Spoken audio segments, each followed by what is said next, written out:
You know why, ladies and gentlemen, what's up? You know why I'm the greatest? Is because I've been victimized by a bull market my entire life.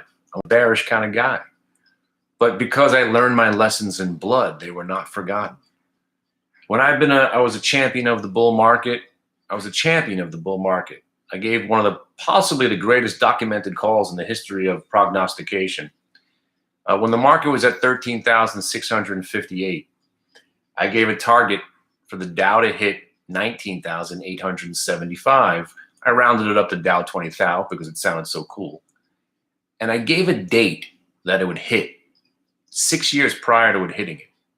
And I missed that date by a week. That's insane. It was just based on the government taking over the market. I figured we'd easily get back to all-time highs and then tack on a certain amount of a certain percentage every year. Didn't matter who president was, didn't care. The Obama Shamalama Ding Dang rally didn't matter about nothing. And we did it, right? And then we went parabolic again. And again, I don't hate the bull market. I hate the bull market because it makes everybody look smart.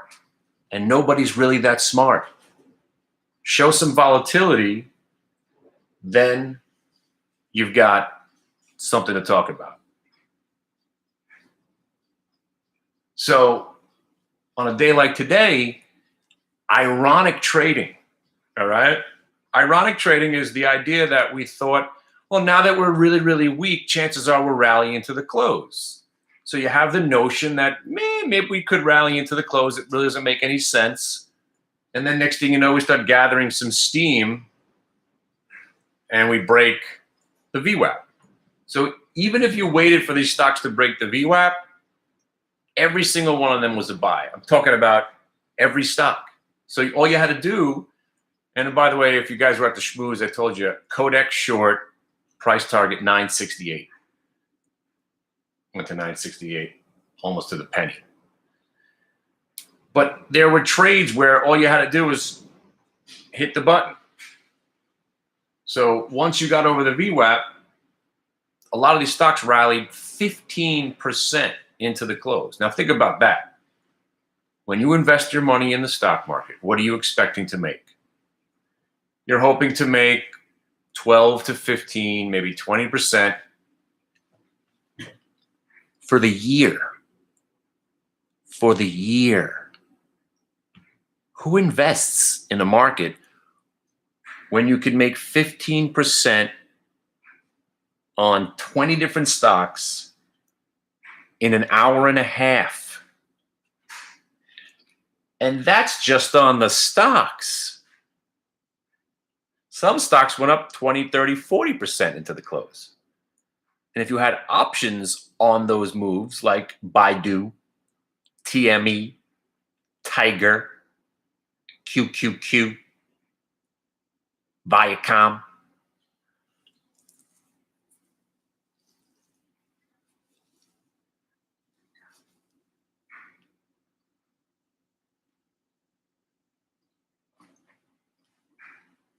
you're talking about 10, 15, 20, 25, 30.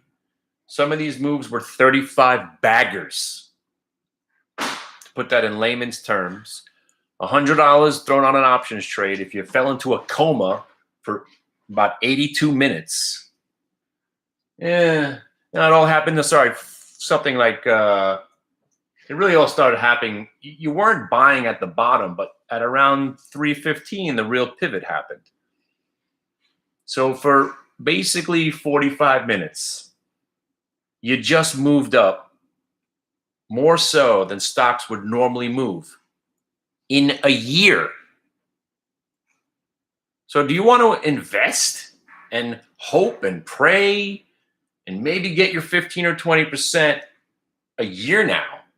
Or be liquid, be free, be happy with no responsibilities, no positions on, not worried about anything over the weekend, and make 20, 30, 40% in 45 minutes, let alone if you put some money on options, 3,500%. So $100 on one or two of the plays, not all of them, $100 on the option netted you around $2,500 to $3,500. I know it's hard to believe. You just had to choose one. So again,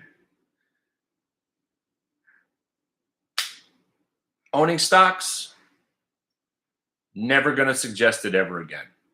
Never even going to suggest overnights, because a day like today, you make what all of your investments are going to do probably over the entire year. So how do you make money to eat? I take money out of the bank and I use it to buy goods and services. I will go into a restaurant today. I get into my car. Usually I use cash because I like paying for things in cash. Sometimes I use a credit card. It's a plastic thing where you hand it to the waitress. She comes back and then you give her a tip, usually 18.5%. And then we eat it with forks and knives and stuff. Is that what you're talking about? But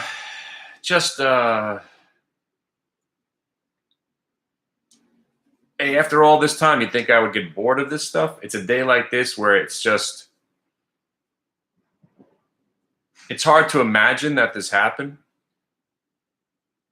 but it did. And we'll see it happen again. The one thing we haven't seen, my friends, and it's going to be fun. The one thing that's going to be fun, if it ever happens again, hasn't happened since August of 2016. It's a while ago.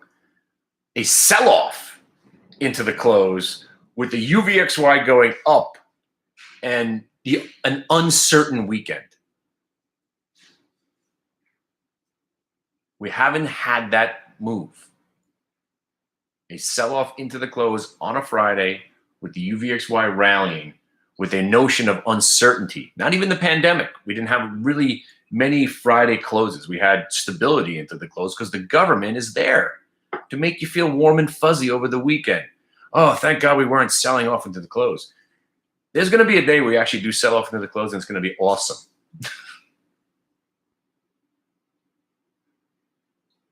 But anything that was being shorted this morning became a screaming buy, and that's why they went up twice as much as they normally would. Think of idiots like me that love shorting.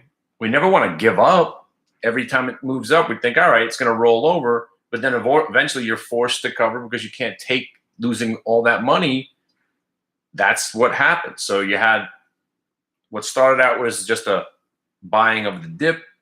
That dip became a breakout. That breakout became an algorithmic VWAP break. The shorts get triggered. The longs get excited. And then you've got, the makings of what the hell that just was.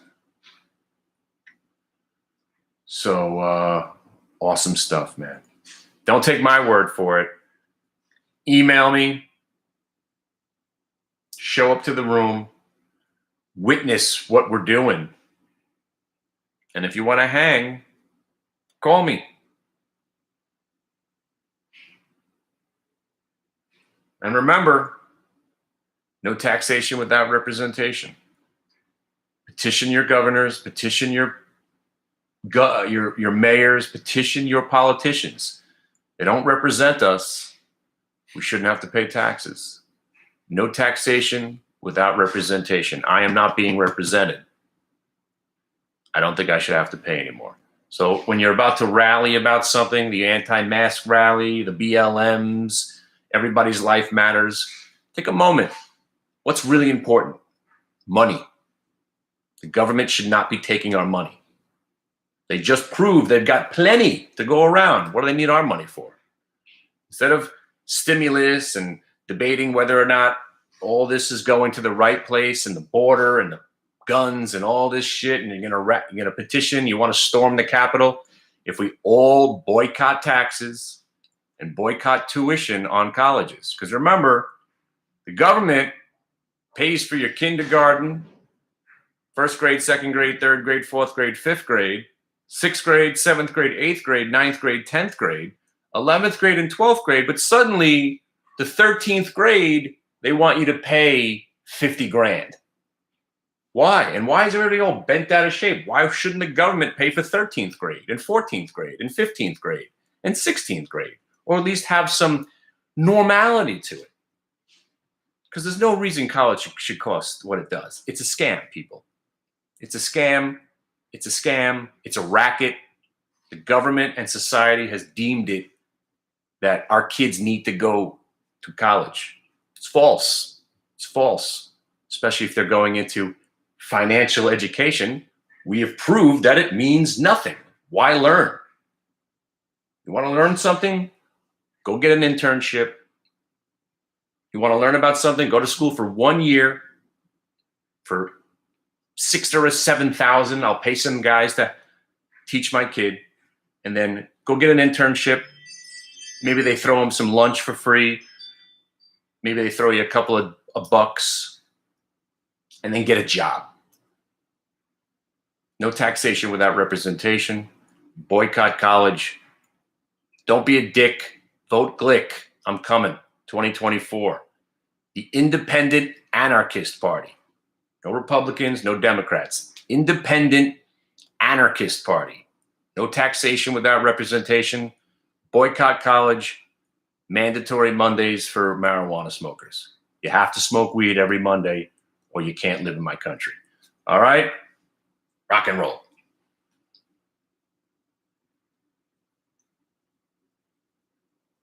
Me. I'm the best. I built the system. How do you think I know what's going to happen before it happens? See ya.